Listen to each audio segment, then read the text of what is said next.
warahmatullahi wabarakatuh. Halo semuanya, perkenalkan kami dari kelompok 9 akan mempresentasikan atau akan menjelaskan materi tentang budidaya tanaman kangkung. Sebelumnya perkenalkan, nama saya Puram Trisyafiqoh, NIM A0A025073. Saya Cecia Salvisa Sugianto dengan NIM A0A025051. Dan saya Helvoro Akbar dengan NIM A0A025006. Dan saya Farah Fozia Hanum dengan NIM A0A025050. Saya Devangga Semara Putra dengan NIM A0A025041. Kangkung darat atau yang mempunyai nama ilmiah Ipomoea aquatica merupakan salah satu tanaman yang termasuk dalam kingdom Plantae yang berarti tumbuhan hijau yang melakukan fotosintesis. Sayuran hijau tropis ini dengan batang berongga dan daun yang lonjong merupakan sayuran yang populer di Asia Tenggara termasuk Indonesia. Sayuran ini kaya akan vitamin dan mineral serta memiliki banyak manfaat kesehatan seperti mencegah anemia, menjaga kesehatan mata, melancarkan pencernaan, dan juga bersifat sebagai antioksidan. Lalu untuk budidaya tanaman ini, yang pertama diperlukan persiapan lahan. Untuk persiapan lahan untuk menanam kangkung darat, kita tidak perlu memerlukan lahan yang luas. Lahan kosong di pekarangan rumah bisa dimanfaatkan untuk budidaya. Langkah pertama dalam persiapan lahan yaitu adalah membersihkan area lahan dari gulma atau tanaman pengganggu lainnya. Setelah lahan bersih, buat bendengan sebagai tempat menanam kangkung.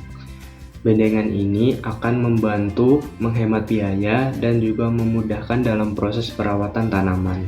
Nah, setelah persiapan lahan, ada penyemaian bibit yang akan saya jelaskan. Nah, jadi penyemaian bibit ini sebelum memulai penanaman.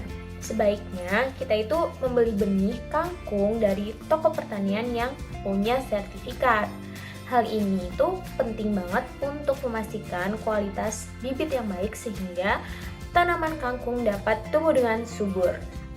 Penyemaian bibit dapat dilakukan dengan menanam langsung di bedengan atau menggunakan media seperti pot atau polybag.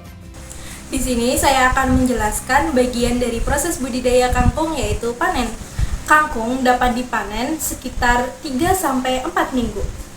Pada saat panen, bagian yang dipotong yaitu bagian atas, sementara batang bagian bawah dibiarkan agar dapat tumbuh kembali.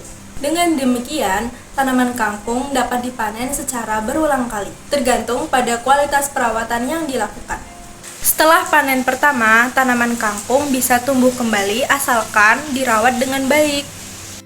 Selanjutnya pemeliharaan tanaman kangkung.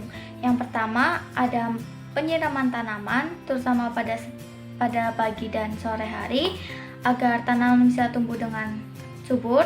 Yang kedua ada penyiangan gulma dengan mengambil tumbuhan-tumbuhan liar agar nutrisi bisa fokus diserap oleh kangkung. Yang ketiga ada pemupukan dan yang terakhir ada pencegahan hama, ulat atau belalang bisa dengan cara manual diambil atau bisa menggunakan pestisida nabati agar tidak merusak lingkungan. Sekarang kita berada di pembahasan terakhir yaitu pembahasan tentang pasca panen. Jadi apa sih pasca panennya kangkung?